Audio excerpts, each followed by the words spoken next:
From a new but inaccessible neighborhood added to Liberty City to an updated Easter egg in GTA San Andreas, today we're taking a look at some changes in the GTA Trilogy, the definitive edition, beyond graphics, controls, and physics, things that you may or may not have noticed. And if you happen to learn something new from this video, I just ask two things. One, if you want to stick around, hit that clucking bell, that way you're notified when I do upload, if you do join the channel, of course. And also, please give this video a thumbs up for the algorithm. I'll wait. Thank you so much, and let me know down below in the comments, what changes have you noticed so far in the game, both major or minor? I'm going to go through all of those, and we might end up making a part 2 to this video.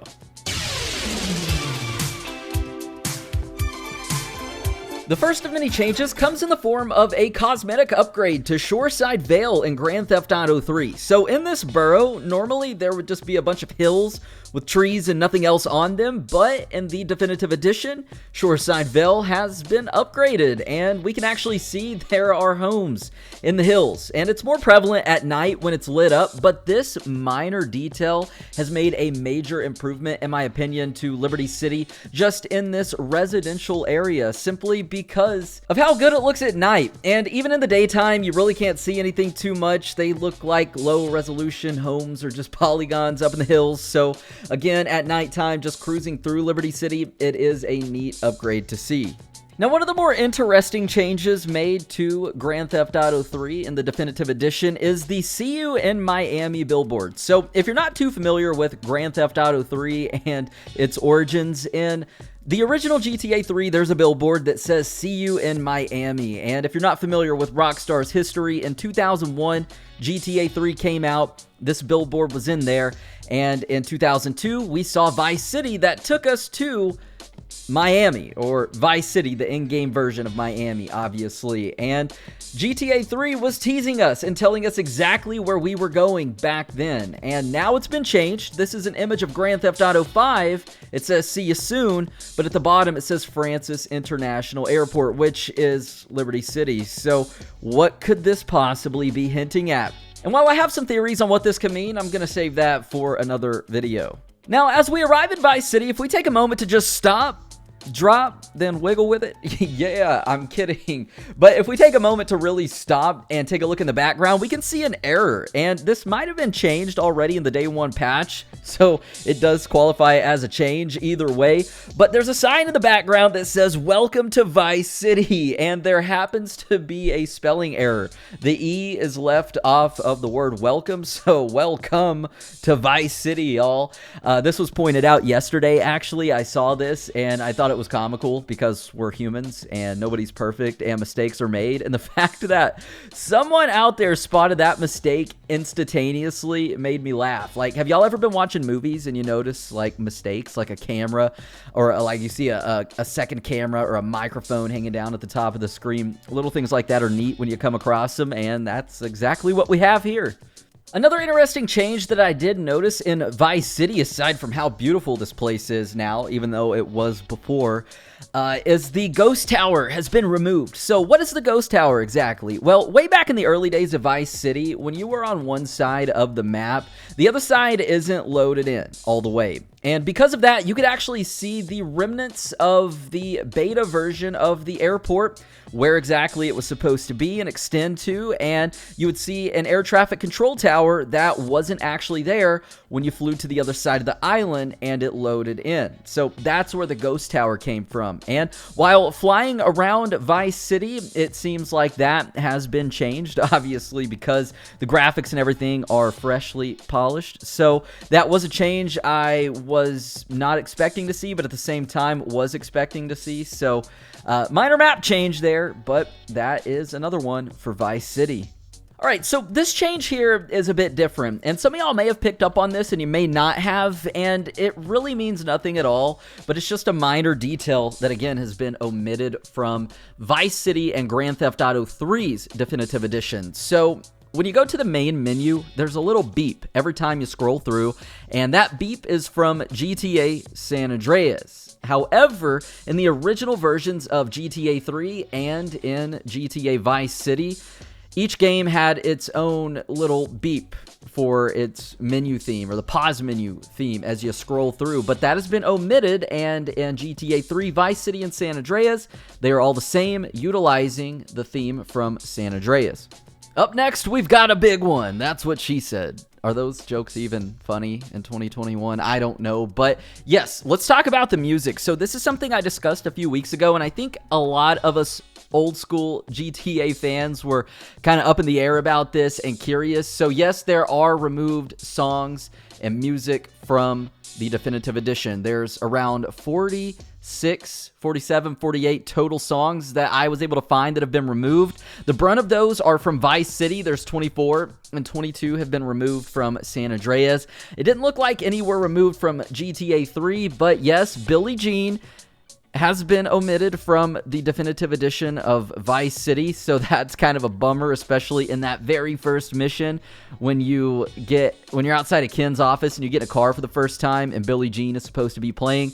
But again, as I always say, you cannot get let down if you don't have expectations, because these songs were actually removed years ago from the game due to licensing issues, and as we all know, when it comes to copyright music licensing, it's a pain. It doesn't matter if you're streaming, if you're playing a game, whatever it is. So yes, Rockstar has removed songs, and there hasn't been any added in to take their place, other than we've got the brand new weapon and radio wheels from Grand Theft Auto 5, and well, those look alright if you ask me. Moving on, we have the most useless change made in the Grand Theft Auto Trilogy Definitive Edition. This was brought to my attention by Bigelow145 on the GTA forums, where he noted that the tracksuit in San Andreas has indeed received the most useless change ever. Instead of being long sleeve like in the original Grand Theft Auto San Andreas, we now have a short sleeve. Like, that's the only change. And I know this change is so minor, it doesn't affect the game in any way, shape, or form. But again, y'all are so impressive with your keen eye to detail in noticing this. Like, who notices this? I'm not sure, but y'all are amazing. In the images that Rockstar showcased to us before the release of the trilogy, I noticed that, and a lot of other fans noticed that, you could see through some of the interiors, like outside of CJ's house or Tommy's hotel room, or his apartment, whatever you want to call it. You can actually see through the buildings now, so that's neat, right? But what you can actually do is see through a lot of buildings. So this is a detail that way back in the day I used to think or imagine, imagine you could see in the buildings or go in all of those, and while you still can't go in all of these buildings, there are tons of interiors added, and one of my favorite is just if you're flying around with the jetpack in Los Santos, you can see inside these skyscrapers, and the fact that detailed rooms have been added is a really neat minor feature that means absolutely nothing. It adds no value to the game other than the value to the player who's playing it. And if you're an OG fan, I think it's the little details like these that are so much more appreciated, if that makes any sense, being that, again, way back in the day when we were playing these games, we couldn't imagine these things in the game, so we had to use our imagination to imagine interiors and all these minor details, and to see those, I thought that was very, very neat. Now, I don't want to spend too much time talking about the character models, because it seems to be 50-50 split between fans, and really split between some character models look really good, some look okay, and some just look weird. Like Denise, CJ's girlfriend, she has some changes, but also old Reese, who is the barber in San Andreas. And I swear at one point, way back in the day, I was told that he was actually modeled after Morgan Freeman. But you can see now that old Reese, for one, he's not old anymore. And if he's modeled after Morgan Freeman, that's not the case, because Morgan Freeman has been old his whole life. But also, I mean, look at that. This is a change that just caught me by storm. I was like, wow, that's definitely not a good one. And I'm not one to pick things apart too much, but that change, like I said, it just wasn't fitting at all. Another neat change that was brought to my attention on Twitter that I really wouldn't have expected at all is the Gant Bridge facts. So the Gant Bridge is the Golden Gate Bridge, and in the original San Andreas, outside of the bridge, we saw a sign that had some facts about the bridge, stating the length, the height, how many polygons were used, the draw distance, textures, and how much disk space it takes up. And that's actually been updated here in the trilogy, or the definitive edition. And, well, as you can see, the length, the height, the polygons are there. The polygons have been changed, but also there's the addition of 3 babies being born during the construction here. 40 textures, and it now takes up a staggering 38.9 megabits of disk space. So, wow, it's pretty neat. 3 babies born during the construction of this game. What's even crazier to think is that 17 years ago is when this sign was even made. So the babies born during the construction of this definitive edition will probably never even know what the heck GTA San Andreas was, because by the time they're 10 years old, San Andreas is going to be almost 30 years old. Oh my goodness. That's crazy to say out loud. And these kids, like I said, it's going to be ancient. They're not going to know what the heck this is. But they're in the game, so pretty cool Easter egg there.